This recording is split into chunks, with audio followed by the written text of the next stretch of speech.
Bonsoir à tous, bonsoir Elisabeth. Je suis ravi de te retrouver ce soir dans ce format un petit peu unique et, euh, Bonsoir Joseph. et un peu innovant pour tous les deux d'ailleurs. Hein, on a l'habitude de se parler longtemps, mais Oui. par la voix, par le téléphone. Et là, on va passer par un autre vecteur qui est la vidéo et qui va nous obliger, toi comme moi, nous mettre un petit peu en avant et puis à oser nous montrer. Et c'est un petit peu peut-être tu m'en parleras, c'est peut-être ton challenge et peut-être le mien aussi. En quelques Tout à mots, est-ce que fait. tu pourrais te présenter? Eh bien, moi, je m'appelle Elisabeth Rivet, j'ai 48 ans. Je me définis comme enseignante de l'auto-guérison. Qu'est-ce que je peux dire de plus? Je- j'ai créé mon entreprise il y a peu de temps, donc le 1er avril. Ce n'est pas une blague. Et donc, 1er avril 2023.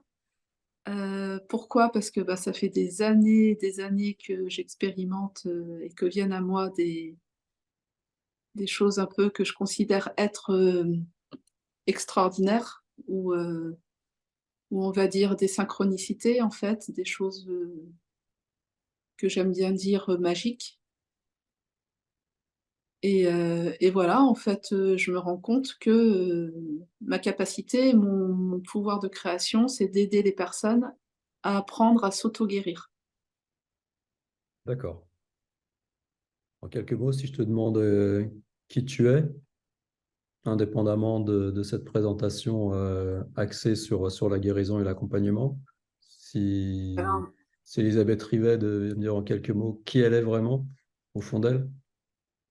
Alors, qui elle est, Elisabeth? En fait, c'est une petite fille qui est née à Madagascar, dans un petit village, où en fait, j'ai grandi jusqu'à l'âge de 2 ans dans une famille donc où il y avait de la guérison dans le village, aider les enfants à naître, les bébés à naître correctement avec ma grand-mère, etc. Et puis en fait, on est parti de Madagascar puisque en fait ma mère avait la double nationalité, donc avec son papa colon français. Donc pendant l'indépendance, donc en fait, on nous a demandé de partir, soit choisir soit perdre toutes nos terres et rester sur place, et en fait vivre un peu entre guillemets comme des esclaves, quoi, ou partir. Donc ma mère a décidé de partir. Et on a atterri ici en France, à Châteauroux, et ensuite on est arrivé en Charente-Maritime. Donc en fait, moi je me définis comme je grandis dans un milieu un peu que je comprends pas. En fait, j'étais dans ma bulle, je voulais pas parler aux gens, j'étais un peu sauvage. Et on m'avait collé, tu sais, l'étiquette là qu'on te met, Mhm. cette étiquette de timide. Et en fait, enfin, pour moi, j'étais pas timide, c'était vraiment ce truc de. En fait, quand on me disait, bah tiens, cette petite fille, elle est gentille, elle parle pas, etc. Et dans ma tête, je me disais, mais va te faire foutre, j'ai pas envie de te parler. Et en fait, je me suis rendu compte de ça, mais j'ai laissé cette image de moi, d'étiquette de timide, rester collée à moi. Et puis je parlais toute seule, je m'amusais avec des êtres invisibles, etc. Et j'étais rentrée déjà dans cette incarnation de dualité, c'est-à-dire que quand j'allais à l'école, j'étais la petite fille hyper timide qui en pipait pas une. Et dès que je rentrais à la maison, tellement je voulais qu'on m'écoute, parce que je suis la septième et je suis la dernière d'une fratrie donc de 7 enfants. Et donc en fait, je montais sur la table et il fallait qu'on m'écoute, quoi. Il fallait que je criais, je disais écoutez-moi, j'ai ça à vous dire, etc. Alors que quand j'étais à l'école, j'étais. Et donc du coup, j'avais déjà cette dualité, tu sais, qu'on vit sur Terre, Mhm. où on n'est pas soi-même, on n'est pas forcément aligné. Et puis j'ai grandi comme ça. D'accord. Alors, tu t'es présentée comme une petite fille, mais aujourd'hui, tu es encore une petite fille ou... Et ben, je sors de ce bah, ouais, j'aime bien dire que je suis une petite fille parce que j'aime bien m'amuser et en même temps, ouais, je c'est même pas que je sors, j'allais dire n'importe quoi, en fait. C'est au contraire, je retrouve cette petite fille parce que pendant un moment, en fait, j'ai coupé le lien avec cette petite fille. Je suis rentrée dans la vie, tu sais, adulte, il faut faire des études, il faut, tiens d'ailleurs, j'ai un truc qui me vient, c'est que quand j'avais à peu près 10 ans, heu, ça m'a je sais pas pourquoi à un moment donné, vers l'âge de 10 ans, je m'assieds et tout et puis je réfléchis à la vie d'un humain et je me dis: «En fait, OK, tu vas à l'école, tu commences une vie sociale à la maternelle». OK, donc déjà génial. Tu commences à te faire, des copines, des copains, à t'engueuler avec les gens, à prendre des gros mots, à rentrer chez toi, à dire à ta mère que c'est super, tu as appris des nouveaux mots, alors je savais pas ce que c'était donc je disais tous les gros mots: «Con», «merde», «salope». Elle avait des yeux, elle avait la mâchoire qui tombait par terre quand je rentrais, alors qu'à la maison on disait aucun gros mot. Donc en fait, c'était ce truc-là de on va à l'école, on va à la maternelle. Ensuite, je me pose et je me dis: «Ouais, après la maternelle, tu vas en primaire». Donc à cette époque-là, quand je me suis faite cette réflexion, je devais être en CM2, je pense. Donc tu vas en primaire, ensuite tu vas au collège, si tout se passe bien, tu continues au lycée. Ensuite, bon, si tu as l'ANIAC où tu suis à peu près, tu fais des études supérieures. Ensuite, après les études supérieures, on te dit: «Bah, en fait, il faut que tu travailles pour gagner ta vie». Parce qu'en fait, on te dit que pour avoir l'autorisation de vivre, il faut que tu gagnes ta vie avec de l'argent, sinon tu risques de mourir et donc du coup, je me dis: «OK, je vais bosser après» et ensuite, après avoir travaillé tout un tas d'années et d'avoir gagné ta vie pour éviter de mourir, tu pars à la retraite et ensuite tu meurs. Waouh! Et là, je me suis assise, du haut de mes 10 ans et je me suis dit: «Waouh, c'est ça la vie d'un Hmm. humain» et à cette époque-là, je me suis dit: «Non, jamais je ferai tout ça, quoi. Jamais, enfin, je partirai avant ou je sais pas, mais je ferai pas tout ce cursus» et en fait, je l'ai fait, tout ce cursus, à part le fait d'arriver à la retraite. Hmm. Mais j'ai fait tout ce truc-là où je suis rentrée dans le moule, et donc c'est pour ça que je te dis, je retrouve mon âme d'enfant maintenant, parce que je suis rentrée dans ce moule de: «Il faut être sérieux», j'ai la boule au ventre parce qu'il faut avoir mon examen, j'ai la boule au ventre parce qu'il faut que j'ai cet entretien, il faut que je montre, un visage ou un masque qui n'est pas le mien, mais c'est pas grave, il faut montrer ce masque-là parce que sinon tu seras pas recruté. Il faut encore montrer un masque parce que tu as une équipe, il faut leur montrer comment faire, il faut montrer que tu es politiquement correct et cetera et cetera et cetera et donc pour répondre à ta question, oui, maintenant je retrouve cette âme d'enfant. D'accord, d'accord. Et qu'est-ce que cette âme d'enfant, elle a fait changer en toi par rapport à ce que tu as vécu avant? Tu as parlé de ton métier, j'ai entendu que tu t'occupais de personnes, donc tu as fait du management, que tu as construit, Ouais. tu es rentré dans, on va dire, dans le moule, la famille, le métier qui va bien. Aujourd'hui, Ouais. qu'est-ce que cette âme d'enfant, elle t'apporte au quotidien, que tu n'avais pas avant? Cette âme d'enfant, elle revient en moi et en fait, ce que j'avais oublié de vivre, c'est de vivre ici et maintenant, en fait. Ici et maintenant, de d'aller au-delà des peurs parce qu'en fait, quand j'étais enfant, j'avais l'impression que rien ne me faisait peur. Ou même si quelque chose me faisait peur, bah, j'y allais quand même. Hmm. Et en fait, c'est ce truc-là que j'ai retrouvé. C'est j'ai retrouvé cette émotion-là de, bah, d'avoir de la joie d'y aller malgré la peur. D'accord. Et pour que je comprenne bien et que pour les personnes qui vont nous regarder comprennent bien, qu'est-ce qui t'a encouragé à aller soit affronter la peur, soit on va dire, la minimiser pour bah, jouer comme jouerait un enfant, effectivement, sans peur, de façon totalement joyeuse, faire des Bah, choses en fait, expérimentées.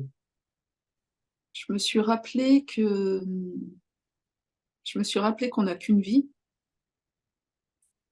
Je me suis rappelé que en fait, j'avais pas envie d'arriver à 80 balais, me retourner et puis me dire: «En fait, j'aurais dû faire ça, pourquoi je l'ai pas fait, quoi?»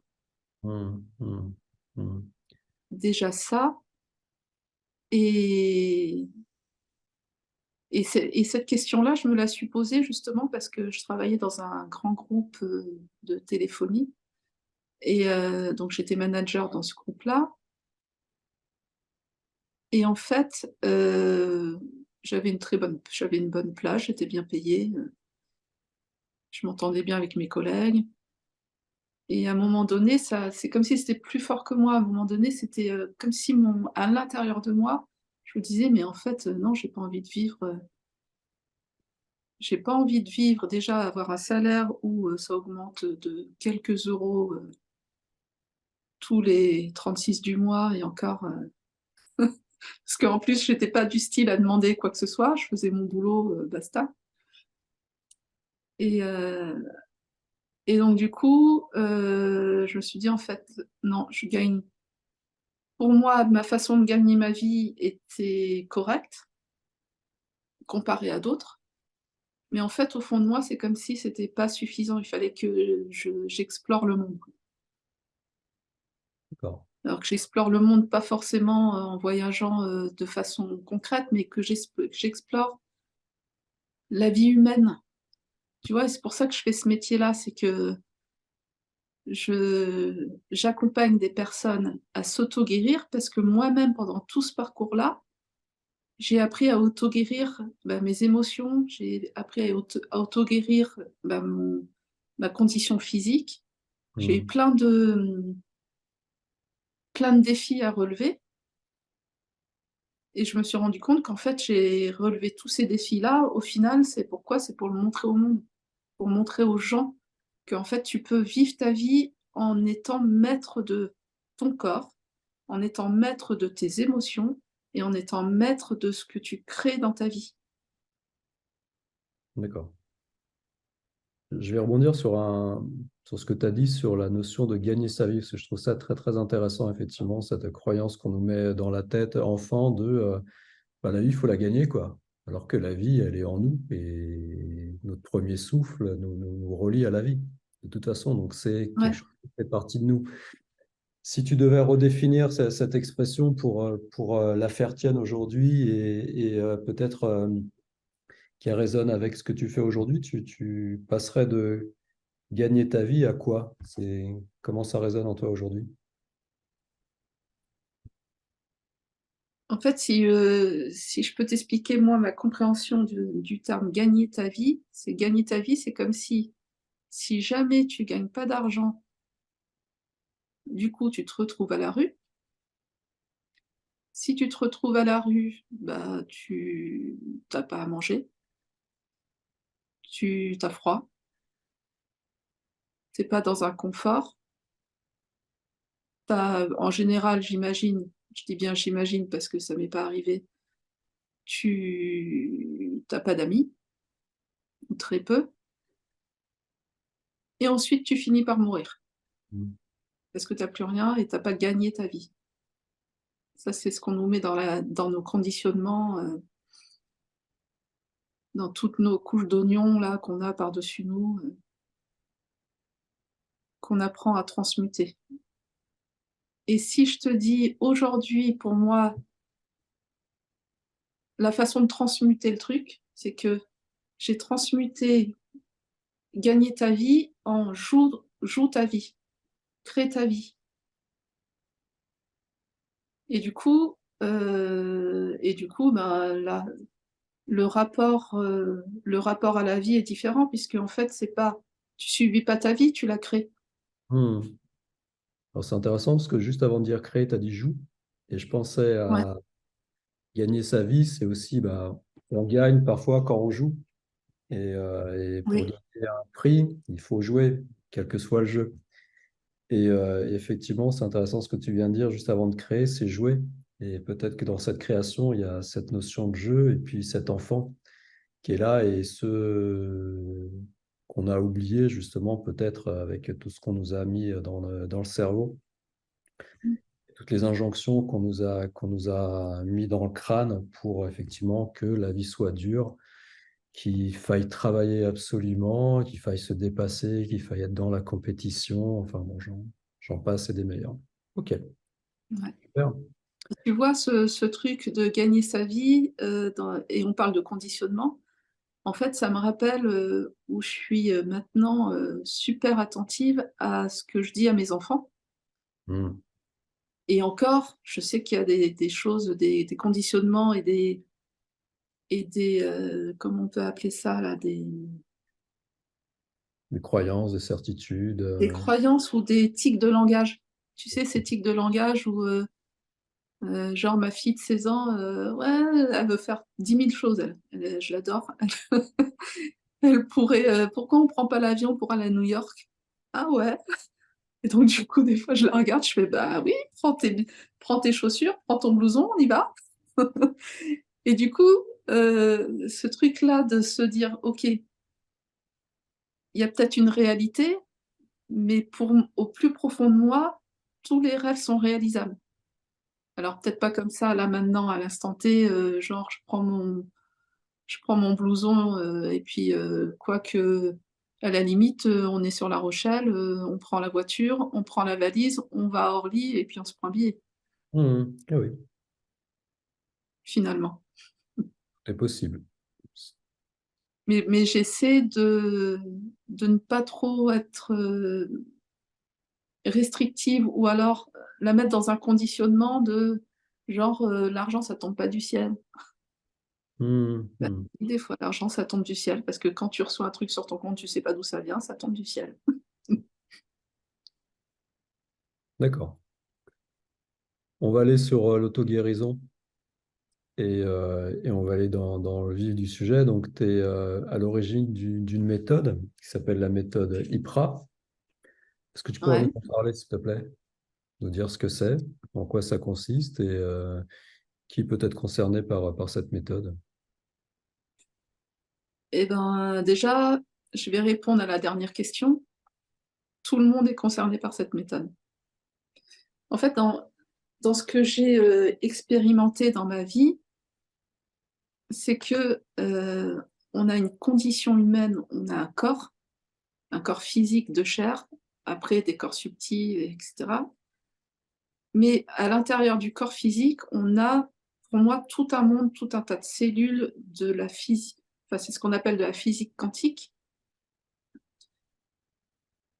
Et à chaque fois qu'une personne, enfin, de ce que j'ai expérimenté moi, hein, une personne qui venait vers moi en me disant: «J'ai un maux du corps, j'ai, la boule au ventre, j'ai, je et j'ose le dire aussi, j'ai un cancer», par exemple, parce que ça, je l'ai expérimenté aussi avec des personnes.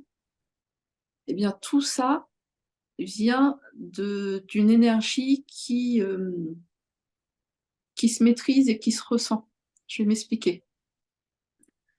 En fait, ma méthode, elle permet, d'aller chercher d'utiliser le mental, dans un premier temps, pour aller chercher ce qui ne va pas. Donc le mental, il est super important, mais il faut qu'il soit à sa place. Donc souvent, on dit: «Ouais, le mental, laisse-le de côté et puis, reste dans ton énergie». Sauf que non, non, le mental, il sert à quelque chose. C'est comme pour moi un gros ordinateur, donc il va aller chercher ce qu'il connaît déjà, parce que lui, il peut pas inventer. Donc il va aller chercher ce qu'il connaît déjà. Ce qu'il connaît déjà, c'est une situation de frustration, de mal-être, de peu importe ce que tu as. Hmm. Tu as subi une frustration quand tu étais petit ou il y a une semaine ou peu importe. Donc le mental va chercher cette frustration-là. Une fois qu'il a été connecté à cette frustration, on l'a connecté, donc on se dit: «Ouais, OK, Je vais donner un exemple comme ça qui va parler à certaines personnes. Donc, je me suis faite violer. Du coup, j'ai un mal au bide, pas possible. Mhm. Et du coup, j'ai cette sensation au niveau du bas du ventre. Donc, à ce moment-là, une fois qu'on est allé connecter avec la sensation où on se dit, oh, ok, j'ai été violée, je repose cette scène dans ma tête. Et là, je sens que ça vient en bas de mon ventre. Et c'est super désagréable. Donc, à ce moment-là, je demande à la personne de mettre sa main au niveau de son ventre et de ressentir. Là, maintenant, on n'est plus dans le mental, on passe sur le ressenti. Ce ressenti, on va le chercher, on l'écoute, et supposons que ça te fasse une grosse brûlure au ventre, en bas du ventre. Et Mhm. ben, je vais te demander d'aller ressentir cette grosse brûlure. Et Mhm. cette grosse brûlure, c'est ton corps qui te parle, encore une fois. Il faut considérer que le corps est intelligent, et il l'est intelligent, et il va te montrer l'endroit qu'il a besoin de soulager. Mhm. Donc toi, par l'aide de ta main, par exemple ta main gauche, ta main droite, peu importe, tu vas aller ressentir, si ça peut t'aider, tu fermes les yeux, et tu vas aller ressentir ce que ça te fait dans le ventre. Donc ça te fait, supposons, une boule au ventre. Eh ben, c'est OK. Tu n'essaies pas de t'en débarrasser. Et souvent, ma phrase, ça va être tu respires dedans. Donc quand Mhm. tu respires dedans, tu respires normalement, mais tu fais passer l'inspiration et le souffle jusqu'en bas de ton ventre. Tu souffles et tu laisses passer l'énergie. Parce que pour moi, le souffle, c'est de l'énergie. Donc tu respires tranquillement dedans et tu observes. Alors, ma façon d'aller me connecter à la personne qui est en face de moi, c'est pour ça que souvent, j'explique à la personne que bienvenue chez moi tout en restant chez toi. C'est-à-dire que énergétiquement, la personne que j'ai en face de moi, je vais à la fois être à l'intérieur de moi et à l'intérieur de cette personne, puisque tout ce qu'elle va ressentir, je vais le ressentir. Mhm. Alors euh, de façon moins intense, mais je vais accompagner la personne en ressentant également où elle en est, en fait, dans le processus. Et je vais lui indiquer par des paroles, etc., et par ma connexion à son âme ou à son énergie, je vais l'accompagner dans le processus de j'écoute, je suis OK avec ce qu'il y a là, ici et maintenant, et je lui explique que du coup, elle est en train d'accueillir. Et quand tu accueilles, en fait, des fois, tu sais, souvent on te dit, les thérapeutes te disent, bon, bah, accueille. Accueille, oui, c'est un grand mot, mais si tu montres pas comment accueillir, c'est ressentir, ne pas vouloir s'en débarrasser, et ressentir exactement où tu en es là et maintenant, et respirer dedans. Et la D'accord. subtilité de l'accueil, c'est que cette subtilité, c'est qu'une fois tu fais cet exercice une fois, deux fois, trois fois, et que de toute façon c'est instantané dans l'exercice, c'est-à-dire qu'à la fin de l'exercice, tu ne ressens plus rien, parce que tu es allé au fond et tu as écouté le message de ton corps. La subtilité, c'est que c'est comme si tu marchais sur un fil et que tu te disais, bon, bah là maintenant, je veux dire n'importe quoi, un exemple bateau, genre j'ai mal à mon épaule. Bon, bah, Elisabeth, elle m'a expliqué qu'il fallait tout simplement ressentir pour pouvoir s'en débarrasser. Sauf que la subtilité, c'est que si ton intention à la base est d'écouter pour pouvoir t'en débarrasser, c'est ça qui fait que le switch ne se fait pas. Parce que ton intention ou ton, ton intention en arrière-plan ou ton inconscient fait que ce n'est pas la bonne énergie qui est mise à la base. Puisqu'en fait, quand tu as tu as un enfant à toi ou quelqu'un qui pleure à côté de toi, tu vas pas lui dire, bon, allez, je t'écoute, mais c'est parce que c'est pour que tu arrêtes de chialer. Hein. On est Mhm. bien d'accord que tu n'abordes pas les gens comme ça, tu n'abordes pas la situation comme ça. Tu D'accord. abordes cet enfant, tu restes à côté de lui, tu l'écoutes et tu lui dis, bah, pleure si tu as besoin de pleurer. Mhm. Et à partir du moment où tu l'écoutes et tu le laisses pleurer, même taper par terre, etc., parce qu'il a besoin de ça, et c'est là qu'après ça va se calmer, ça va se dissoudre, ça va remonter au niveau du cœur, ça va remonter au niveau de la gorge, ça va faire des mouvements entre le bas et le haut, ça va être nettoyé. Tu vas peut-être avoir envie de roter, tu vas avoir Mhm, envie de mhm. bailler. Et ensuite, bah, de façon, parce que moi j'aime bien intégrer la magie quand même dedans, parce que on se fait pas chier sur Terre quand même pour ne pas avoir de magie. Merde. Et donc, la magie fait que ça disparaît et ça se transmute. Ok. Alors, est-ce qu'il faut un état de conscience particulier justement pour accueillir, pour être dans cette non-confrontation de la douleur et d'être juste là avec elle, de là un petit peu comme une mère serait avec son enfant finalement? Est-ce qu'il faut respirer calmement, faut visualiser quelque chose, faut penser à quelque chose d'agréable en Non. plus? Ce que tu as dit effectivement, c'est pour faire le switch à quelque chose d'un peu différent par rapport à d'autres méthodes qui sont proposées. Juste pour repréciser cette notion d'accueil, parce que tu as raison, souvent quand on dit vous accueillez, finalement, comment j'accueille, j'écoute, je vois, je suis dans la confrontation, et puis en même temps, j'ai pas envie parce que ça me fait mal. Dans quelle disposition je dois me mettre?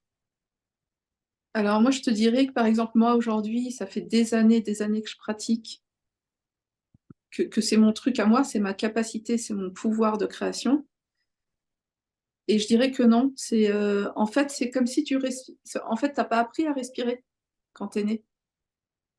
C'est à force enfin, tu respires et ça devient normal. Ou alors, la respiration, ça va peut-être pas être assez probant comme explication, mais quand tu as appris à marcher, une fois que tu as appris à marcher, maintenant tu marches, tu réfléchis pas, tu pas en train de réfléchir que tu es en train de marcher.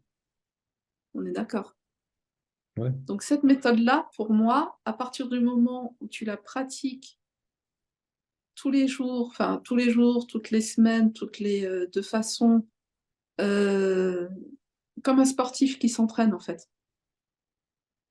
Et en fait, tu n'as plus les personnes que je coach et que j'accompagne à force de, bah, là, enfin, pas plus tard qu'hier, la personne que j'ai accompagnée, donc on a réabordé ce système-là que je lui ai appris. Et en fait, elle me dit, bah maintenant, c'est cool. Elle dit, même quand je suis au travail, c'est hop, je sens qu'il y a un truc qui vient en moi, je fais ta méthode, et ensuite, hop, je repars et je repars dans mon boulot, je fais ce que j'ai à faire, mais c'est vraiment tu n'as plus besoin, au départ, bien sûr, c'est un apprentissage. Donc, tu as besoin de te poser. Quand je te l'explique et que je te l'apprends et que je te l'enseigne, tu as tout à besoin fait. de te poser, tu as besoin de respirer, de comprendre comment on respire jusqu'en gonflant le bas du ventre et en soufflant, en remontant donc cette énergie. Donc ça, je te l'explique de façon décortiquée D'accord, pour que au départ, tu apprennes à, tu apprennes à connecter en fait avec cette méthode-là, qui d'accord, est, j'appelle ça une méthode, mais finalement, ça devrait être naturel. On devrait en fait, et je pense que plus tard aussi, dans les années à venir, c'est ce que je serai amenée à faire, on devrait apprendre aux enfants à fonctionner comme ça avant même d'apprendre à compter, quoi. d'accord. Je vais revenir sur les enfants dans quelques instants. Ok, Elisabeth, est-ce que tu pourrais nous dire maintenant ce que signifie l'acronyme IPRA, s'il te plaît? Alors, IPRA, le I de IPRA, c'est identification. Donc, en fait, c'est pour ça que tu utilises ton mental pour identifier quelle est l'émotion qui vient à toi quand tu penses à un truc désagréable qui s'est passé ou autre. Après, le P, c'est le positionnement. En fait, tu positionnes dans ton corps où ça se trouve. Donc, du coup, tu utilises plus ton mental à ce moment-là, mais tu positionnes juste. Bah, ça se trouve, par exemple, ici au niveau de la gorge. D'accord, J'ai une boule à la gorge, par exemple, je sais que c'est ici. Donc, j'ai défini l'émotion, donc j'ai identifié l'émotion, je la positionne dans mon corps, c'est au niveau de ma gorge, et ensuite je ressens, donc le R de ressenti. Donc, je ressens ce que ça me fait dans ma gorge. d'accord. Et ensuite le A de accueil, donc j'accueille. J'accueille, mais je n'essaie pas de m'en débarrasser. Et Hmm, c'est ça la subtilité. d'accord. J'accueille, mais en ne me disant pas, c'est pour m'en débarrasser. C'est comme si, tu sais, le parallèle que je pourrais faire, c'est, bah, tiens, je te donne un et en plus, on le fait souvent ça, inconsciemment, hein. Tiens, je te rends service parce que si un jour j'ai besoin d'un service, ben, je t'aurai rendu service, tu me rendras un service après. Mhm. Et ben, là, c'est le même principe. On te demande de rendre service, mais sans attendre de retour. Tu le fais par, bienveillance et parce que, tu as le cœur à le faire. Bah, là, c'est pareil. Quand tu sens que ça boule, tu l'accueilles, tu respires dedans, tu restes à côté et tu écoutes ton corps, mais sans avoir cette arrière-pensée que tu vas t'en débarrasser, sauf que la magie fait que ça se transmute et ça s'efface. D'accord.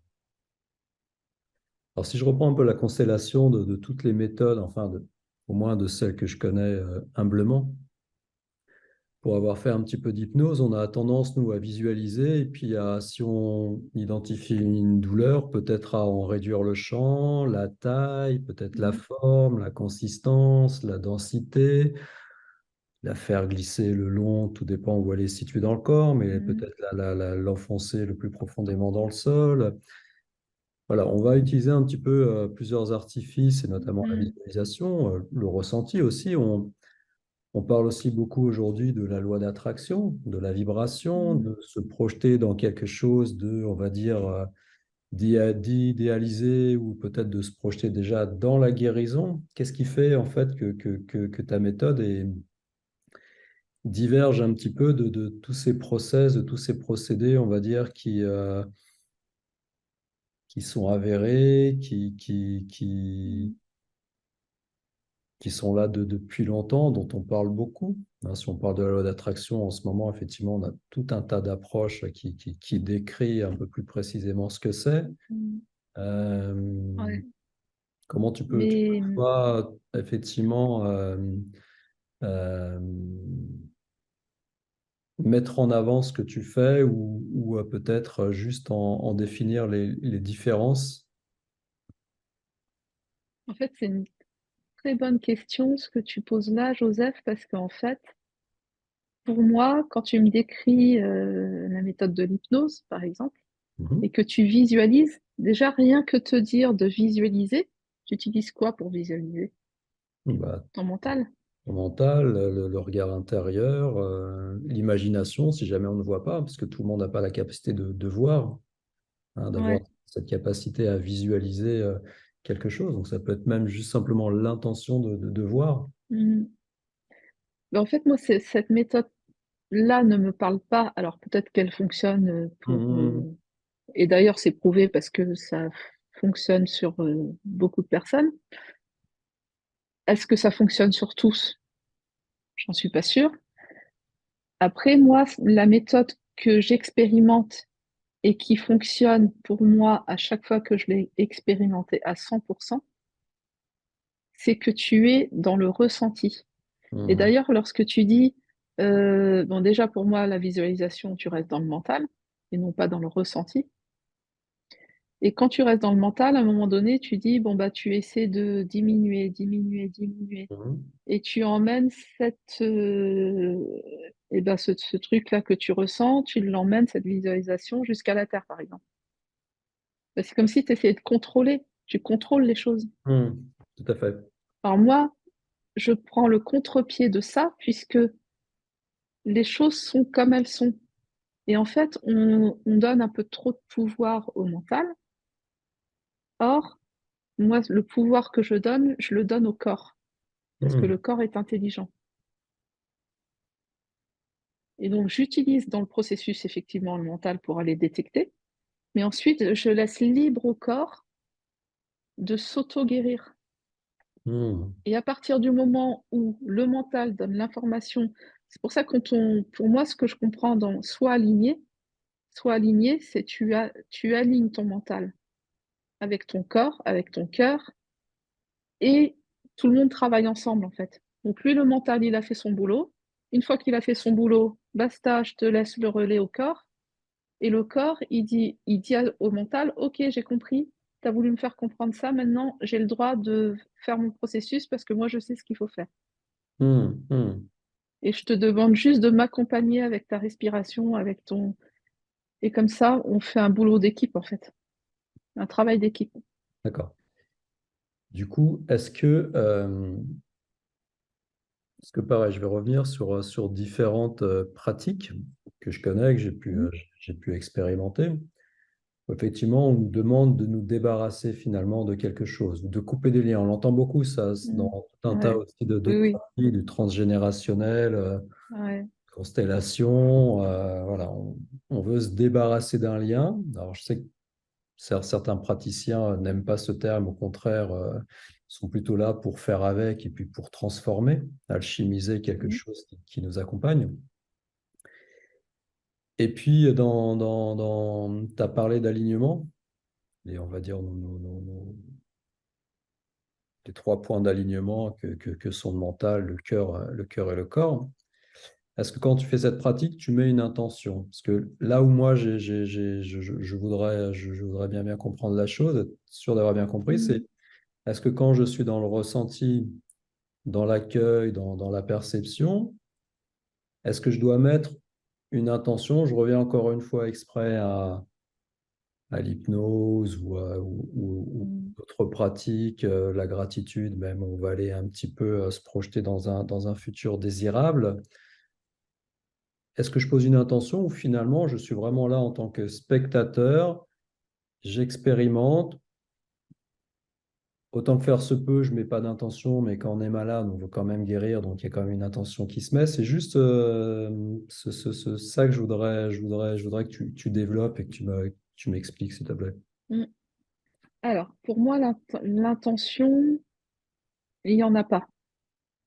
Ok, Il n'y a pas d'intention sur un état d'être de ici et maintenant. d'accord. Si tu veux que je te fasse le parallèle, ce à quoi ça me fait penser, c'est demain, tu es en couple, demain, bah, ta nana vient te voir et elle te dit, bon, bah, Joseph, on arrête là, alors tu t'y attendais pas du tout. On arrête là, du coup, poum, tu as ce truc-là qui te monte ou qui Hmm. descend, comme tu veux, Hmm. ou tu as une émotion, alors soit de colère, soit de tristesse, d'incompréhension, enfin bref, ce que tu veux. Et ça, tu peux pas mettre une intention sur ça. Et tu peux pas mettre une intention sur ce que tu ressens. Tu Hmm. le ressens. Alors moi, dans ma méthode, c'est que après coup, quand la personne vient me voir en accompagnement, après coup, elle n'est pas en train de vivre cette émotion, sauf que dans le mental, lui, il a compris que c'était chiant d'avoir vécu ce truc douloureux Hmm. et il l'a engrammé. Et donc, à chaque fois qu'il y repense, il a cette douleur qui revient. Et bien du coup, moi, quand la douleur, elle revient, c'est comme si on était dans la situation. Dans la situation, tu dis pas, bon allez, je suis en train de me faire larguer par ma nana, donc du coup, je vais mettre l'intention de gérer ça et d'aller mettre de la visualisation et d'aller mettre ça dans la terre, etc. C'est de la merde. Alors, je sais qu'il y en a qui vont pas, qui vont me détester, mais c'est pas grave. Hmm. Pour moi, c'est vraiment être tout le temps ici. Alors, on peut pas être tout le temps ici et maintenant dans la vie de tous les jours, bien sûr. Mais quand je fais ce travail-là, c'est je suis ici et maintenant, j'écoute ce que mon corps a à me dire, je fais, là, je suis en collaboration avec mon corps, je prête mon mental à mon corps pour justement me dire, OK, je ressens ça, qu'est-ce que tu as envie de me dire? Ben, j'en sais rien, à la limite, je m'en fous, j'ai juste à ressentir, j'ai pas à mentaliser ce que ça veut me dire. D'accord. Ok. Je ressens, et là, tu vois, tu as quelque chose qui remonte. Ça peut être très, très subtil, hein, c'est pas forcément des trucs de fou, mais ça peut être très, très subtil avec des petites bulles qui remontent au niveau de la gorge. Et ben, cette petite bulle qui remonte au niveau de la gorge, elle est là. OK. Je sais pas de m'en débarrasser, c'est OK. Je respire dedans, c'est OK. Ça veut s'en aller, ça veut pas s'en aller, c'est OK. Et je reste là avec le ici et maintenant, ce qui paraît, en fait, Souvent, ce que je dis, ma phrase préférée de ma vie actuellement, c'est c'est tellement simple que Hmm. ça en devient compliqué. Ouais. Et ça, je le dis de mes, à chacun de mes coachings, à chaque fois que j'accompagne une personne. En fait, souvent la personne, elle me donne une première problématique. Bon, bah, j'ai mal là, ou j'ai une émotion, nanana, etc. On fait le processus. Je l'accompagne, je ressens ce qu'elle ressent, mais pour autant, c'est pas moi qui fais le travail, c'est elle. Mais je lui montre comment on fait. C'est ça mon enseignement de l'auto-guérison. Et quand je l'accompagne, hem, du coup, je reste dans l'accueil de ici et maintenant. Hmm. Et du coup, j'ai perdu le fil. Je sais plus ce que je voulais te dire par rapport à ça. Pourquoi je voulais te dire ça? Je ne C'était sais plus. c'était peut-être là par rapport aux méthodes qui prônent soit la visualisation, soit des transformations, soit des intentions, soit une envie particulière de mettre quelque chose sur le moment présent et de ne pas laisser faire. Oui, oui et voilà et en fait, c'est pour ça qu'en fait, dans la vie de tous les jours, c'est comme un processus de sportif.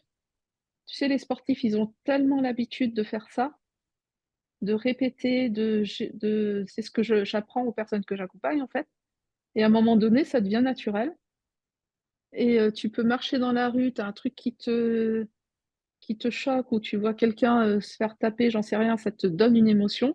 Oui. Tout de suite, tu l'écoutes, tu fais: «OK, d'accord», mais tout en marchant. Ouais.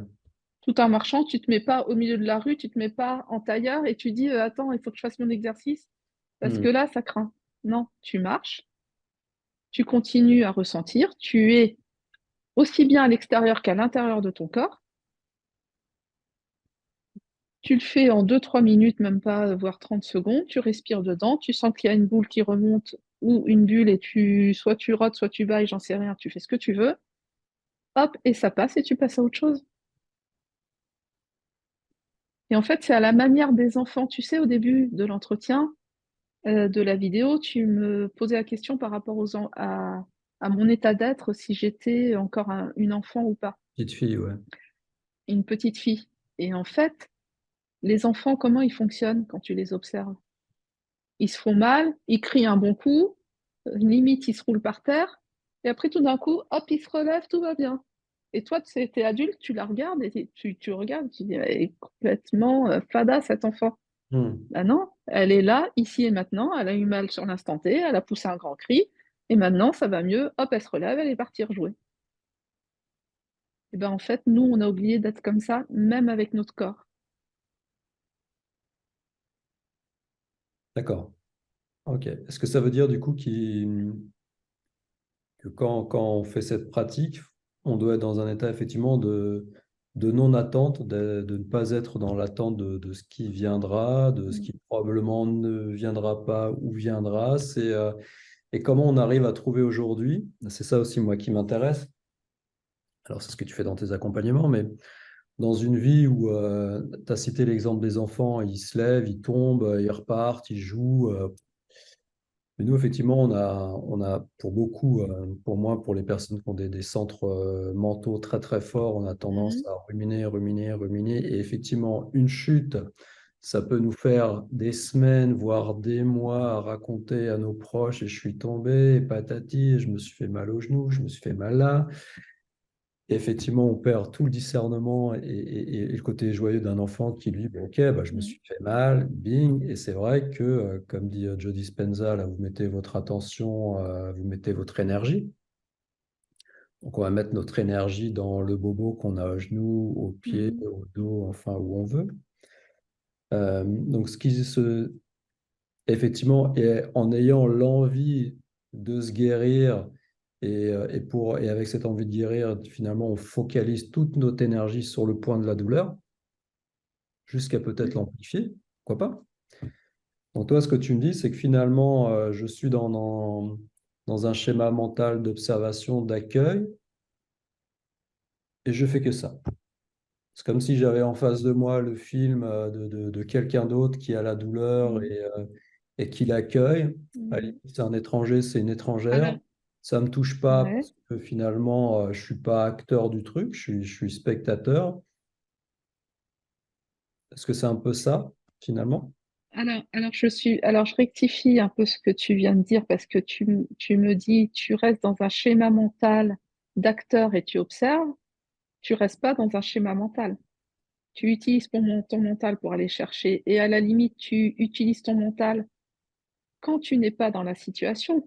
Moi, quand je suis dans l'accompagnement avec la personne, parce que la personne qui est en face de moi, elle n'est pas forcément tout de suite dans la situation, sauf qu'elle sait qu'il y a un blocage quelque part, il y a un truc qui ne va pas. Ou alors il y a un mot du corps, elle a une maladie physique qu'elle ne comprend pas et qu'on va voir vraiment à l'intérieur. Et donc du coup, quand je te dis ça, c'est que tu n'es pas dans la vie, tu ne restes pas justement dans la visualisation mentale.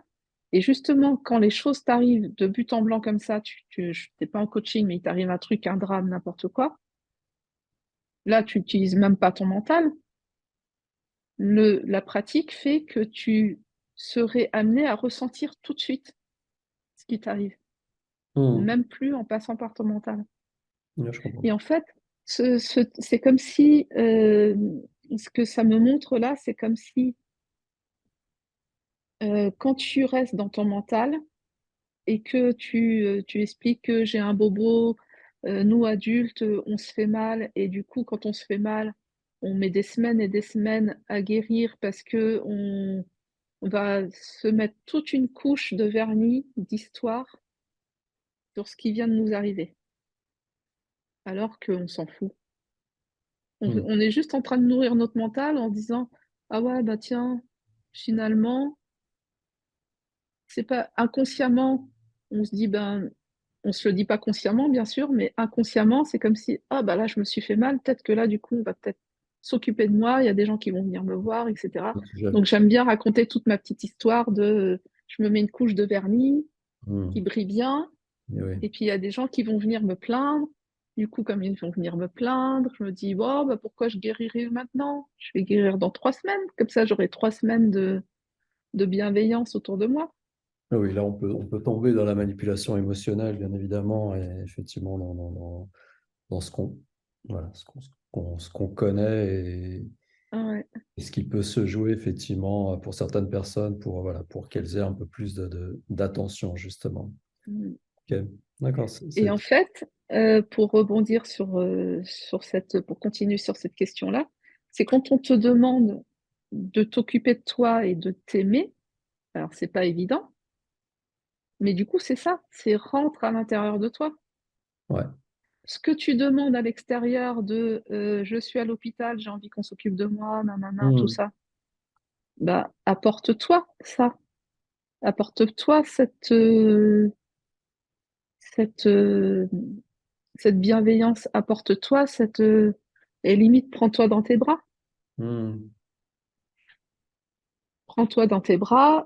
Alors moi, je dis ça, mais ça a été super long avant de comprendre qu'il fallait que je m'occupe de moi. Hmm. Moi, il y a une expression que j'aime bien utiliser quand j'anime des méditations, c'est soit la mère et l'enfant en même temps, quoi. C'est-à-dire soit la mère et l'enfant. C'est-à-dire ce que tu viens de dire, voilà, ose te prendre dans les bras. Mm. Tu as osé dire le mot aimer. Est-ce qu'effectivement, pendant cette pratique, on peut, alors, j'ai bien entendu pas d'intention, mais on peut se parler. Et puisqu'on a un pouvoir, le son, les mots, les pensées ont Mm. une vibration, ils vont impacter le plus profond de nos cellules. Est-ce qu'on peut à ce moment-là, justement, quand on se prend dans les bras, se dire qu'on s'aime, envoyer de l'amour, ça aussi, c'est quelque chose qui Mm. vient dans beaucoup de pratiques. Est-ce que c'est l'occasion? Alors, alors, pour être honnête avec toi, c'est... Alors moi, je suis pas forcément dans la verbalisation de dire pendant que je fais cet exercice, je t'aime, Mhm. alors que je suis pas contre du tout et je pense que c'est productif. Mhm. Après, l'intention que j'y mets, en écoutant mon corps et en écoutant les mots que j'ai à l'intérieur de moi, finalement, j'envoie pas forcément des mots, mais j'envoie cet amour, en fait. Mhm. Cette vibration. cette vibration et ça me fait ouvrir mon cœur Hmm. d'être dans cette pratique. D'accord. Ok. Bon. Qu'est-ce qui t'a Après, inspiré? c'est pas mon truc, mais Ouais. je sais que par exemple, toi, Joseph, qui est beaucoup dans le son, qui joue avec le son et avec les vibrations du son, c'est quelque chose qui va te parler. Hmm. Et je sais que c'est efficace aussi. Mais dans ma pratique, c'est pas que je vais plutôt être dans le ressenti. Et ça, c'est intéressant ce que tu dis, c'est-à-dire que chacun doit trouver son équilibre, chacun doit trouver Ouais. aussi sa pratique, chacun doit adapter aussi ce qu'il apprend et gagner en autonomie, en liberté. Je crois qu'on est tous là pour s'inspirer les uns les autres avec, Mhm. avec ce qu'on est, avec ce qu'on a, avec ce qu'on a appris. Et je crois que enfin, en tout cas pour moi, hein, c'est ma philosophie, c'est comment moi aussi, à partir de là, je me reconnecte peut-être à quelque chose que je connaissais déjà, grâce à toi avec cette méthode-là, grâce à tout ce qu'on peut se dire en dehors.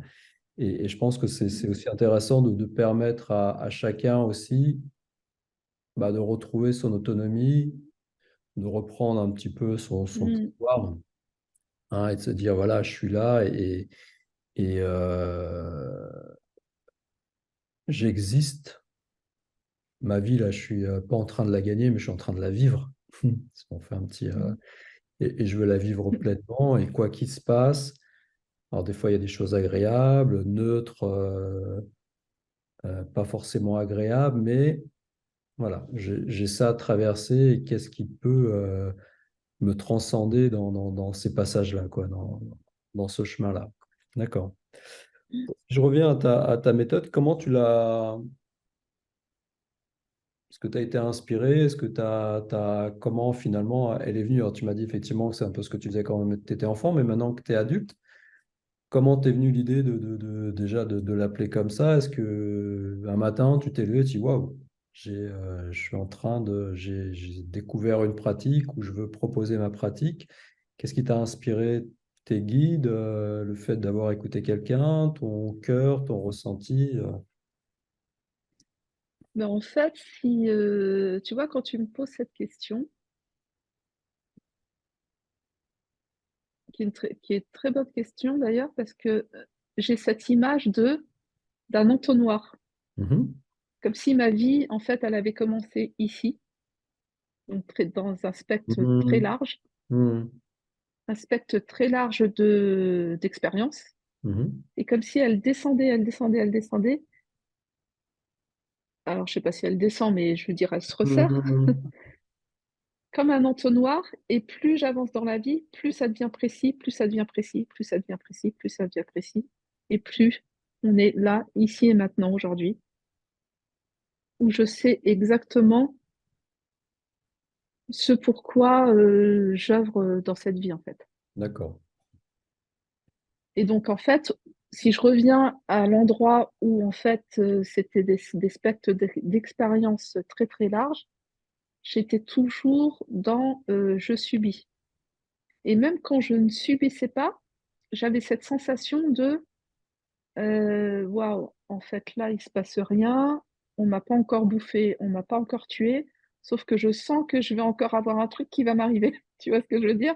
Ouais, tout à Et fait. j'étais toujours dans cette angoisse de c'est pas possible que là, ce soit encéphalogramme plat, il va forcément m'arriver un truc, et du coup, j'avais encore cette boule au ventre, et cette boule au ventre, et ce truc, et forcément, je créais tout ça, mais je m'en rendais pas compte, puisque je créais l'étape d'après d'angoisse, Ouais, je puisqu'on comprends. est tous des créateurs.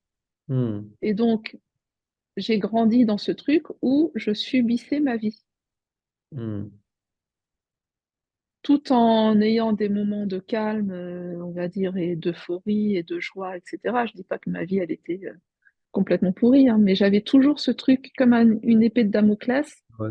au-dessus de moi qui me disait hop, hop, hop, t'enflamme pas là, reste pas trop Ouais, dans la joie, tu vas recevoir un truc qui va être désagréable. clair. Ouais, je Et, comprends. et donc, pour répondre à ta question de connexion, c'est que au fur et à mesure de mes expériences de vie, euh, alors moi, pour tout te dire, en fait, quand j'avais à peu près, voilà, j'en ai 48. quand j'avais à peu près une trentaine d'années, donc j'emmenais mes enfants, donc tout ce qui était magnétisme, euh, guérisseur, etc. Moi, j'étais à fond dans ça, j'y croyais, j'y crois depuis toute petite, même si à un moment donné de ma vie, j'ai coupé avec ce qu'on peut dire l'au-delà, avec Mhm. les connexions avec l'au-delà. Mais du coup, pour mes enfants, je les emmenais voir des magnétiseurs dès qu'ils avaient un petit bobo, etc. Mais pour moi, c'était à l'extérieur de moi. Oui. Je me disais, bon, ben, c'est génial, ça existe, il y a des magnétiseurs, il y a des gens qui ont des dons, il y en a qui n'en ont pas. Voilà. Moi, c'était ma vision de la chose. Et puis un jour, donc je travaillais dans ce grand groupe, mais là, c'était plus sur La Rochelle, mais c'était sur Rochefort. Et là, j'ai fait la rencontre d'une personne qui va se reconnaître, qui vient dans le groupe pour juste 6 mois. Et là, je vois que entre midi et deux, donc elle est en train de soigner, de mettre sa main sur le bas du dos d'un collègue. Et donc, je rentre de déjeuner, je la vois faire, ça m'interpelle, tout le monde rigole et tout. Et du coup, moi, je me moque pas forcément, mais je la regarde. Donc, Mhm. je me mets à côté d'elle. Elle est en train de mettre sa main, je comprends pas trop. Je me dis, bah tiens, génial, elle est magnétiseuse. Ou, enfin, j'avais pas ce nom-là à l'époque, mais je me disais, tiens, elle est guérisseuse. Et elle met sa main, enfin, elle arrête sa main, elle bouge plus sa main, elle se retourne vers moi et elle me dit, bah, tu sais que tu feras ça, toi, plus tard? Mhm. Et là, je réponds pas. Je la regarde et donc je me dis dans ma tête, je me dis, mais n'importe quoi. Alors pourtant, j'y crois, je savais que ça existait, je croyais à son Mhm. existence, mais de là à ce que ce soit moi qui fasse ça. Et en fait, c'est comme si ça m'avait fait un déclic. À partir du moment où elle m'a dit ça m'a enclenché en moi une soif d'apprendre, une curiosité. Donc j'allais sur YouTube tous les soirs, je regardais tout ce qui se passait, j'apprenais à utiliser le pendule, je me disais: «Oh c'est génial, ça tourne tout seul». Enfin, je regardais tout et n'importe quoi, tout ce qui pouvait me nourrir de tout ça, de tout ce qui pour moi était, magique et extraordinaire. Mhm. À partir de là, donc du coup, toujours dans ce groupe et dans cette boutique, Hem, donc arrive à moi, j'avais l'impression donc cette anecdote-là, je ne sais pas si tu as déjà vu ou c'est les personnes qui vont nous regarder ont déjà vu, Ghost, le Oui. film avec, voilà et avec, Whoopi Goldberg Ouais. et donc à un moment donné, j'ai eu une scène où j'avais l'impression de me retrouver, dans la scène de Whoopi Goldberg, quoi. Je dis: «C'est Mhm. c'est pas possible, on va me prendre pour une folle». Mhm. Mhm. En fait, en gros, pour te la faire, rapidement. Donc un jour, donc on va manger, pareil, on bosse et tout ça et à côté de la boutique, se trouvait une grande place, donc c'est la place Colbert et là, il y a 2 restaurants face à face, dont un qui est super grand, avec des clients, donc ils avaient une trentaine d'années et ces clients-là venaient régulièrement, prendre des téléphones, prendre des forfaits et cetera et il s'avère que ce monsieur, un jour, on entend aux infos où, un collègue nous dit, «Ah ben, monsieur», je ne sais plus comment il s'appelait, est décédé. Je dis: «Waouh, c'est chaud», enfin, j'entends et tout, je dis: «Ah ouais, quand même, il était jeune, il avait une trentaine d'années». Donc on entend ça, sans plus, on passe à autre chose et ce monsieur, ben, je savais que c'était, une personne, enfin, je l'avais vu, de loin comme ça, je savais à quoi il ressemblait, mais sans plus, je lui avais jamais parlé, bref et là, en fait, moi, j'étais en plein dans le travail de comment on utilise un pendule, comment et Mhm. tous les soirs, je rentrais chez moi, je me mettais dans la chambre, c'était limite, je voulais même plus aller manger ni tellement j'étais captivée et j'avais soif d'apprendre, quoi Mhm. et un Mhm. soir, donc je rentre vite, chez moi, je vais dans la chambre, je prends mon pendule et là, donc je pose des questions et là, du coup, il tourne à droite, il tourne à gauche, il répond à mes questions, il est neutre et cetera et tout d'un coup, je sens une présence à côté de moi. Ah. Je sens une présence et le pendule qui part, mais vraiment, à fond, à fond, à Mhm. fond, à fond, à Ouais, fond ouais. et en fait, il faut savoir que moi, en fait, j'ai été élevée, dans la religion catholique. Ma mère, elle est, croyante, pratiquante, et cetera. Donc je connais le «Je vous salue Marie» par cœur, je connais notre père par cœur, même si j'étais un peu rebelle de tout ça, parce que pour moi, le pape avant, je comprenais pas qu'il donne pas tout son or qu'aux personnes qui étaient pauvres, qui avaient besoin d'argent, enfin bref. Alors, Et donc, là me vient, je sais pas pourquoi, j'avais rien calculé, ça tourne, ça tourne, ça tourne à la fin, et ça ne voulait pas s'arrêter. Et hmm, je sentais qu'il y avait quelqu'un qui est une présence à côté de moi et qu'il fallait que j'aide. C'est venu comme ça, je savais qu'il fallait que je l'aide. Et donc, le seul moyen que j'ai eu, c'est que je me suis dit, bon, allez, je vais t'aider, comment je vais faire? Bon, je vais faire une neuvaine, je vais reciter 9 fois Je vous salue Marie. Et du coup, mais c'était pas par des paroles, c'était comme si je faisais de la télécommunication, enfin, pas de la télécommunication, mais de télépathie. la, com- de la télépathie, Ouais, voilà, avec cette présence qui était à côté de moi. Et dans cette télépathie, donc je t'explique par des mots humains parce que sinon on va pas se comprendre. Et donc je lui explique, donc je fais mes 9 fait mes 9 Je vous salue Marie. Et à la fin de mon 9e Je vous salue Marie, tu me montres si c'est OK, si j'ai pu t'aider ou pas. Enfin bref, d'accord. tu me le montres par un signe parce que sinon moi je saurais pas. Et donc du coup j'étais en même temps angoissée, en même temps excitée, en même temps je savais pas quoi faire mais il fallait que je le fasse. Donc du coup j'étais là, toute seule dans ma chambre en train de faire mes 9 Je vous salue Marie, et arrivé au 9e, je vois un grand sourire, comme une grande bouche en fait, juste un grand sourire, D'accord. et le pendule qui s'arrête net comme ça, tac. Et là, je ressens, bah ok, c'est ok quoi. D'accord. C'est-à-dire que l'âme est Donc partie, ça, c'était, la présence était partie pour toi? bah, pour moi, c'est Hmm, ce que j'ai compris. d'accord. Donc du coup, la présence est partie, et pour se revenir à l'histoire de Whoopi Goldberg, donc je ne savais pas qui c'était, hein, cette âme. Donc 15 jours se passent à peu près, je pars au travail parce que je partais de La Rochelle pour aller à Rochefort. Je pars au travail, je suis en voiture et là, bim, une image me vient juste devant moi et c'est l'image de ce monsieur qui est décédé il y a quelques mois. Hmm, Et donc du coup, là, je comprends, donc toujours par télépathie, hmm, que c'est la personne que j'ai aidée à partir et qui venait me remercier et qu'il m'explique, bon, bah, je te remercie, machin, pas avec des mots, mais tout ça par sensation et par le je sais, en fait. Je peux pas t'expliquer comment, mais c'est je sais.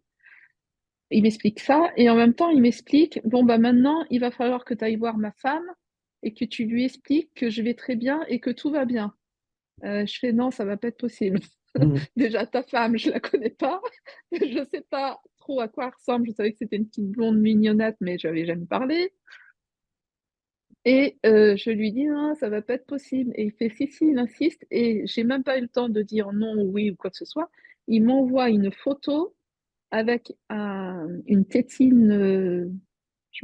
Pourtant, ça fait vraiment, ouais, ça fait plus de 10 ans. Donc, il m'envoie une tétine de couleur un peu bleu, pas bleu ciel, mais bleu passé, bleu mat un peu, hmm. posé quelque part. Et donc moi, pour moi, je voyais rien. Donc je me suis dit, c'est une tétine par terre, quoi. Je ne comprenais pas. Donc, je fais OK, la tétine, d'accord. Donc je vois cette tétine. Et lui, il me fait promettre qu'il faut absolument que je donne le message à sa femme que tout va bien, qu'il est heureux, qu'il se sent super bien et qu'il ne faut pas qu'elle s'inquiète. Je suis d'accord. Et donc j'arrive à la boutique. J'arrive à la boutique, je vais voir ma collègue qui, du coup, m'a initiée au magnétisme et tout ça, enfin, qui m'a donné cette première info comme quoi ben, je ferai ça plus tard. Et donc, du coup, on avait plein de discussions sur les auras, sur comment on les voit, sur le troisième œil. Enfin, bref, j'avais tout un tas de questions. Je devais la saouler avec ces questions, je pense, toute la journée. Et donc, je lui raconte ce qui m'est arrivé. Mais je lui avais déjà raconté, donc 15 jours avant, ce qui m'était arrivé, hein. Donc, elle se met à rigoler, comme si elle savait. Et puis, donc, du coup, je fais, mais qu'est-ce qu'il y a encore? Qu'est-ce qui se passe? Et donc, elle dit, ben, de toute façon, s'il t'a dit qu'il fallait que tu dises à sa femme enfin, qu'il va bien, c'est que il va s'organiser, ça va se passer. Il va s'organiser pour Hmm, que ça se passe. hmm, Et là, je lui dis, moi, très pragmatique, je lui dis, écoute, c'est impossible. Déjà, je ne lui ai jamais parlé. Elle ne me connaît pas.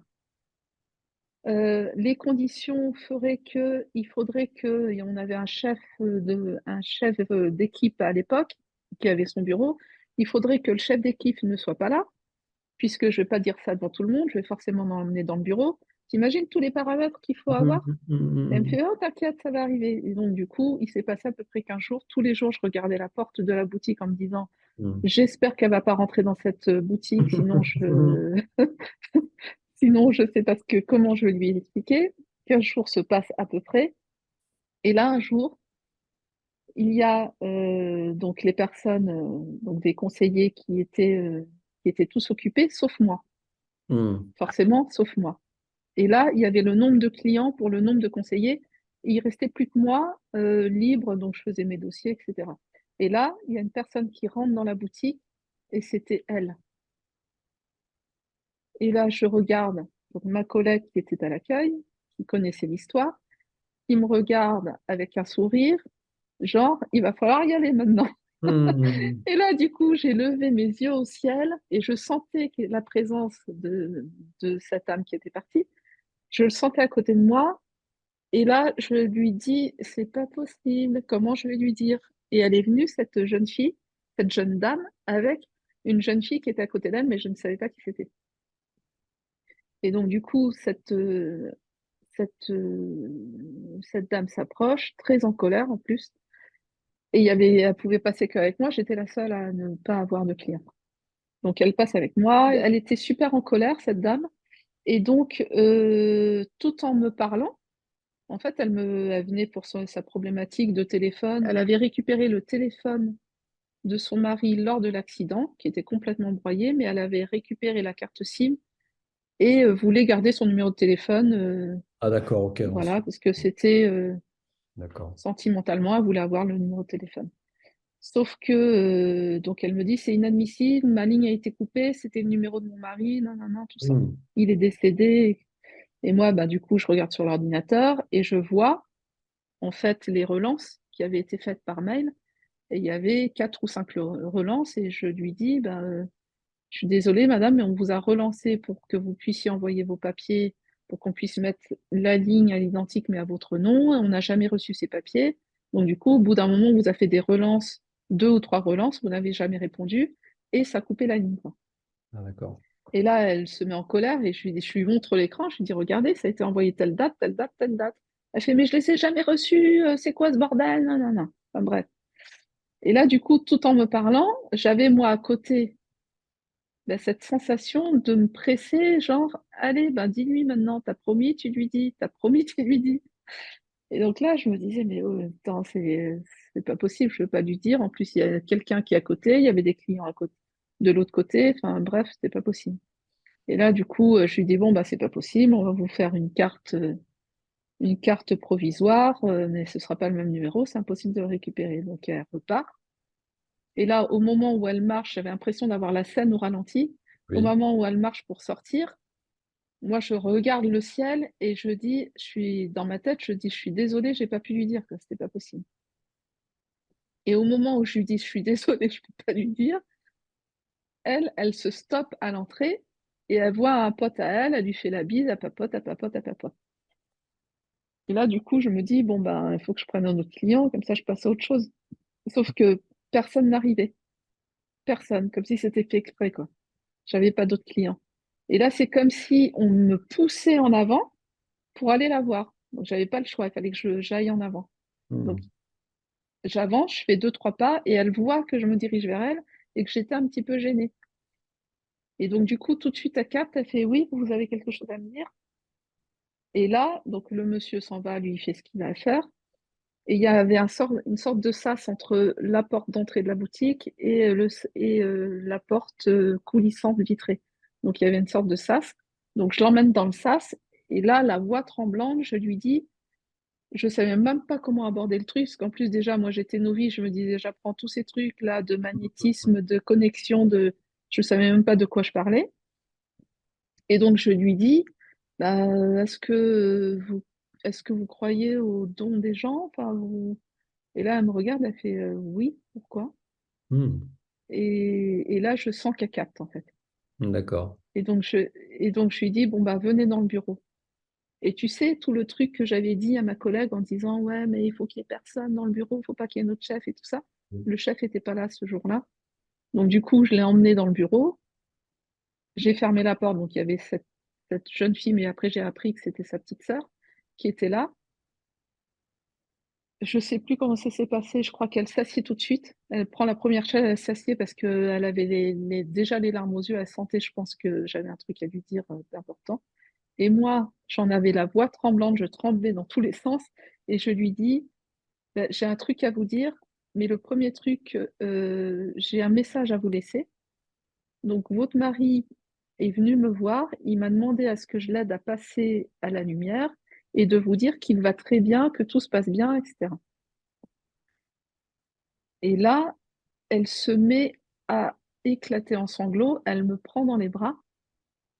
Et la première phrase que je sors, je lui dis, mais ça va, vous ne me prenez pas pour une folle? Mhm. Et là, elle me prend dans les bras et elle dit, ah, vous ne savez pas ce que ça me fait du bien, ce que vous êtes en train de me dire. Et du coup, au moment où elle me dit ça, je repense à la tétine et je lui dis, ben, d'ailleurs, j'ai une autre info à vous donner, je ne sais pas ce que ça veut dire, mais je vous le dis parce qu'il m'a envoyé ça. Il y avait une tétine bleue, donc je lui décris la tétine, etc., qui était pour moi posée par terre, mais c'était comme si c'était posé à même Ouais. le sol, mais je ne voyais pas le reste de ce qui se passait autour. Et donc, du coup, elle était tellement dans l'émotion qu'elle me dit, ben, prenez le post-it, s'il vous plaît, et marquez-moi tout ce que vous venez de me dire, parce que là, voilà, Ouais. quoi, elle était en larmes. Je Mhm. lui prends le post-it, je lui écris, mais en plus avec une écriture dégueulasse, parce que j'étais en train de trembler dans tous les sens. Je lui donne, elle s'en va avec sa sœur, en pleurs, tout ça, donc elle s'en va. Et ça devait être, je pense, le samedi. Le lundi, on rouvre la boutique et qui je vois en attente devant la boutique? Cette dame. Et là, dans ma tête, je me dis, mais non, mais elle peut pas me laisser tranquille, c'est bon, je lui ai donné le message. Et donc, en fait, elle veut absolument passer avec moi. Donc, elle passe avec moi et donc, comme il y avait du monde, elle s'approche un peu pour parler tout doucement et elle me dit, en fait, je suis juste venue vous voir parce que vous savez quoi, quand je suis rentrée chez moi, eh bien, tous les mails que vous m'avez montrés que je n'avais pas reçus sont arrivés tous d'un seul coup, les 4 ou 5 Ah, mails, non, comme si c'était lui qui avait fait en sorte de tout bloquer, en fait, pour qu'elle pour les vienne, voir. pour que la synchronicité se fasse. Mhm. Et elle me dit, et puis en plus, le message que vous m'avez donné sur la tétine, ça pouvait être que vous, ça pouvait être que lui, ça m'a confirmé que c'était bien lui, parce qu'on avait un rituel, donc ils avaient à cette époque-là un enfant de 13 ans, et on avait un rituel avec notre enfant de 13 ans, c'est que à chaque Noël, on mettait la tétine avec un verre de lait et des gâteaux, un truc comme ça, pour le Père Noël. Et le Père Noël partait avec la tétine, et cette tétine-là, effectivement, elle était bleu-verte, un petit peu de la façon dont j'avais décrit. Mhm. Et donc là, elle me dit, bah oui, ça pouvait être que lui, quoi. Donc elle me dit, merci, merci. Maintenant, mon fils, de toute façon, me disait qu'il sentait qu'il était bien, etc. Et donc, pourquoi je parle de la finalité de Whoopi Goldberg? C'est qu'à un moment donné, donc son monsieur qui est décédé avait le crâne rasé. Et un jour, elle est venue à la boutique avec un monsieur qui lui ressemblait un peu, mais qui était, je ne savais pas qui c'était. Et quand il est rentré dans cette boutique avec cette femme, j'ai ressenti un truc où c'était pas bon pour elle, quoi. Je me disais, mais qu'est-ce qu'il fout là avec elle et qu'est-ce qu'il a à la coller comme ça, quoi. Comme si c'était un rapace. Tu vois, je le Mhm. ressentais comme ça. Comme si c'était pas bon pour elle, quoi. Je savais pas pourquoi, mais je ressentais ça. Mhm. Et un jour, quand je l'ai vue, je lui ai dit, ben, vous savez quoi? Ben, justement, quand elle est revenue le lundi, je lui ai dit, ben, excusez-moi, mais j'ai quelque chose à vous dire, j'ai besoin de vous le dire, après vous en faites ce que vous voulez. Mais le monsieur qui était avec vous, c'était qui la dernière fois quand vous êtes venu? Et elle me dit, bah, c'était le meilleur ami de mon mari. Et là, du coup, c'était plus fort que moi. Je lui ai dit, mais vous savez, Ouais. je pense que c'est pas une bonne personne pour vous. Ouais, il tourne autour. Parce- et j'avais l'impression qu'il tournait autour parce qu'en plus, Ouais. Mhm. enfin, le business qu'ils avaient fait, ils l'avaient vendu, ça valait, il y avait au moins 6 zéros derrière. Enfin bref, il y avait de l'argent. Je sais Mhm. pas, j'avais aucune preuve, mais j'avais cette sensation qu'il se servait de sa détresse, Ouais, comme ouais, quoi c'est elle ça était que toute j'avais. seule Mhm. pour être avec elle, quoi, pour lui tourner autour. Donc voilà mon exemple Très bien. de choses magiques Bon, et pour passer des choses encore. d'accord. Des clients qui venaient et dont je n'entendais plus rien, j'entendais que des radios dans mes oreilles et ce client était en train de me parler, je le voyais, enfin, je l'entendais pas parler, j'avais cette radio et donc pour pas passer pour une folle, je faisais oui comme ça avec ma tête, je savais pas ce qu'il disait, je disais si je réponds pas avec ma tête, il va croire que je suis complètement débile et que je ne comprends rien à ce qu'il dit. Hmm. Je comprends. Bon, très intéressant. Moi, ce que je te propose, parce que tu as dit énormément de choses qui, à mon avis, euh, valent la peine qu'on développe ça dans d'autres vidéos, si tu en es d'accord. Tu as parlé de, voilà, d'oser, pas Ouais, oser, avec plaisir. d'autoriser, parce que j'ai l'impression que ce que tu viens de vivre, enfin, ce que tu viens de décrire, c'est un petit peu, c'est comme si tu étais sorti du guet, tu t'étais autorisé à faire quelque chose, mine de rien, que tu n'avais jamais fait. Donc, tu t'es mis en avant. Je crois que ça sera intéressant aussi qu'on partage par rapport à ça et ta mise en avant aujourd'hui. Tu as parlé de management, donc on pourrait revenir sur le fait que tu as quitté tes fonctions pour aller vers un ailleurs Mm. meilleur et pour aller vivre ta vie autrement. Donc, écoute, Isabelle, je te remercie beaucoup. Eh bien, c'est moi qui te remercie, Joseph. Je te fais un gros bisou et puis je te dis à très bientôt. Bah, bisous à toi, bisous à tout le monde, et puis bah, à la suite au prochain épisode. Exactement. Voilà. Au revoir à tout le monde. À bientôt. Au revoir, à bientôt.